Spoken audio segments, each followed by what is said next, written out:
మాజీ speaker YCP senior నేత తమ్మినేని సీతారాం కుటుంబం చుట్టూ ప్రస్తుతం చట్టపరమైన ఉచ్చు బిగుస్తోంది. శ్రీకాకుళం రూరల్ పోలీస్ స్టేషన్ పరిధిలో బతికున్న వ్యక్తిని చనిపోయినట్లు చూపి నకిలీ డెత్ సర్టిఫికేట్, ఫోర్జరీ వారసత్వ పత్రాలు సృష్టించి 4 కోట్ల విలువైన భూమిని కొట్టేసేందుకు కుట్ర పన్నిన కేసులో తమ్మినేని కుటుంబం ఇరుక్కుపోయింది. ఈ కేసులో హైకోర్టు నుంచి తమ్మినేని సీతారాం, ఆయన భార్య తమ్మినేని వాణిలకు తాత్కాలిక ముందస్తు బెయిల్ లభించినప్పటికీ కుమారుడు చిరంజీవి నాగ్కు మాత్రం బెయిల్ నిరాకరించడంతో సీతారాం తీవ్ర ఇరకాటంలో పడ్డారు.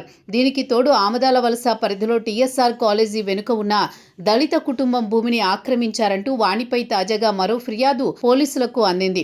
ఆమదాల వలస నియోజకవర్గ పరిధిలో తమ్మినేని సీతారాం కేవలం పేరుకే ప్రజాప్రతినిధిగా, స్పీకర్గా ఉండేవారని, అసలు డాన్ పాత్ర పోషించింది మాత్రం ఆయన భార్య తమ్మినేని వాణినే అనే టాక్ బలంగా ఉంది. సీతారాం సంపాదించిన రాజకీయ పదవులు, అధికారాన్ని అడ్డుపెట్టుకుని వెనుకుండి సెటిల్మెంట్లు, భూ లావాదేవీలు, రాకెట్లు నడిపించడంలో ఆమె ప్రధాన సూత్రధారిగా వ్యవహరించారని ఆరోపణలు వస్తున్నాయి.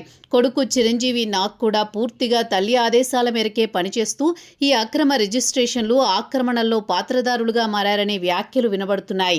వైసీపీ అధికారంలో ఉన్న సమయంలో ఆముదాల వలసలో జరిగిన పలు అక్రమాలు, దందాలు, భూ ఆక్రమణల వెనుక వాణి ముద్ర ఉన్నదనే అంశం ఇప్పుడు ఒక్కొక్కటిగా బయటకొస్తున్నాయి.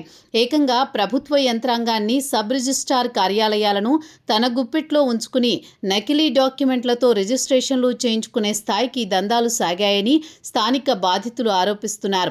ఒక ప్రైవేటు డిగ్రీ కాలేజీ లెక్చరర్లను సాక్షులుగా పెట్టి నకిలీ వారసులను సృష్టించి కోట్లాది రూపాయల ఆస్తులను తమ ఖాతాలో వేసుకున్నారనే నిజాలు దర్యాప్తులో వెలుగు చూడడం స్థానికంగా సంచలనం సృష్టిస్తోంది. గతంలో సీతారాం స్పీకర్ హోదాలో ఉండడంతో బాధితులు ఎవరూ బయటకు వచ్చి మాట్లాడడానికి ధైర్యం చేయలేకపోయేవారు.